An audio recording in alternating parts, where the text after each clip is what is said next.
Welcome! In this lesson, we're covering 3.3 Strategic Planning for Framework Implementation. This is all about taking a great plan off the page and making it a powerful reality in your organization. And just so you know, this explainer is a collaboration between EasyPathUni and Yazan Ibrahim. Here's our roadmap for today.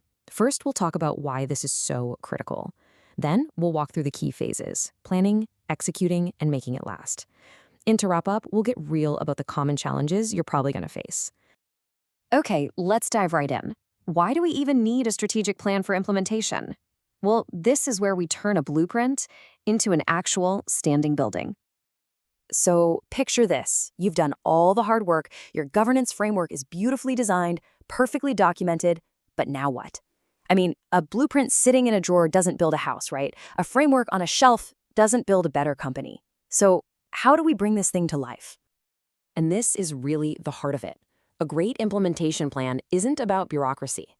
It's the engine that turns principles into consistent, everyday behaviors. It's what creates real accountability, unlocks tangible value, and builds the kind of resilience that lets you adapt and grow. This is what makes your framework a living, breathing asset for the whole organization. Okay, on to phase 1, planning and readiness. You can think of this as laying the perfect foundation. If you get this part right, everything you build on top of it is just going to be so much stronger. Now, this phase is all about being prepared, and there are 5 actions you just can't skip. You need real, genuine commitment from your leaders. You need a detailed roadmap, your GPS for this journey. You have to do an honest analysis of where you are now versus where you need to be. And you've got to define roles clearly and get your stakeholders involved from the very beginning. Each one is a crucial piece of the puzzle. And here's a fantastic tool to get that clarity. A simple Rossi matrix like this one is an absolute game changer. It spells out exactly who is responsible for doing the work, who is ultimately accountable, who needs to be consulted along the way, and who just needs to be kept informed. This little chart right here, it wipes out so much confusion and makes accountability real. All right, foundations poured. Now for the action phase: execution and integration. This is where we start actually building the structure, weaving the framework into the day-to-day fabric of the organization. Now, a super critical point for success here is communication. Before you introduce any new process, you have to nail the why. When people really get the purpose behind it, the benefits, and what's in it for them, you move from just getting compliance to earning their genuine commitment.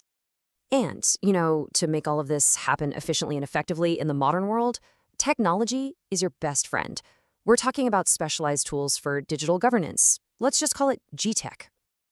These aren't just little add-ons. They are the digital backbone for modern governance. We're talking about things like GRC platforms that bring all your risk and compliance info into one place, or secure board portals for sensitive communications.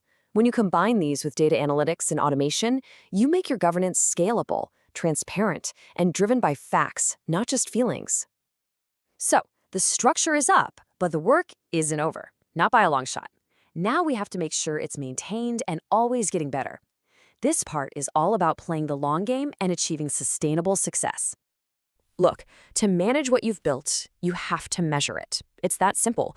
You can't improve what you don't measure.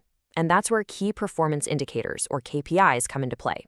A KPI is just a number that tells you how well you're doing against your most important goals.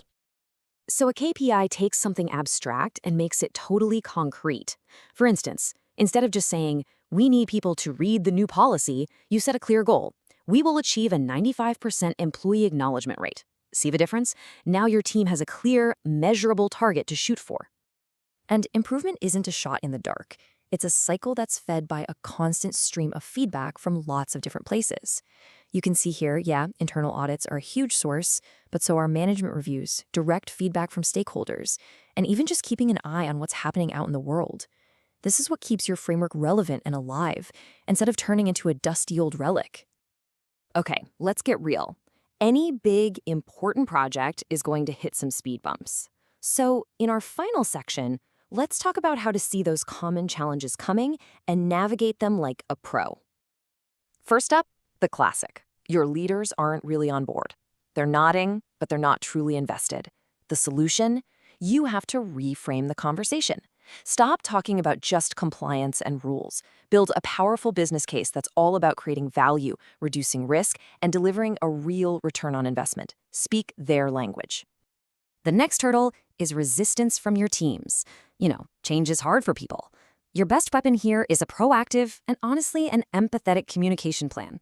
You have to explain the why over and over, and you absolutely must answer that silent question everyone has: what's in it for me? And finally, this is maybe the most crucial point of all. You cannot treat this like a one-off project with a finish line. If you do, I promise, the moment the project is over, everyone will slide right back into their old habits. The only way to win is to embed this as an ongoing process from day one. Build those monitoring and improvement cycles into the very DNA of how you operate. This quote really just nails it. Effective governance is not a destination, but an ongoing journey of continuous improvement. The goal isn't just to launch something. The goal is to build a culture that's resilient, adaptive, and always getting better. So I'll leave you with this final thought to take back to your own organization. Is your governance just a static document sitting on a shelf? Or is it a dynamic compass, actively guiding you every single day? The choice is yours. Thanks so much for watching.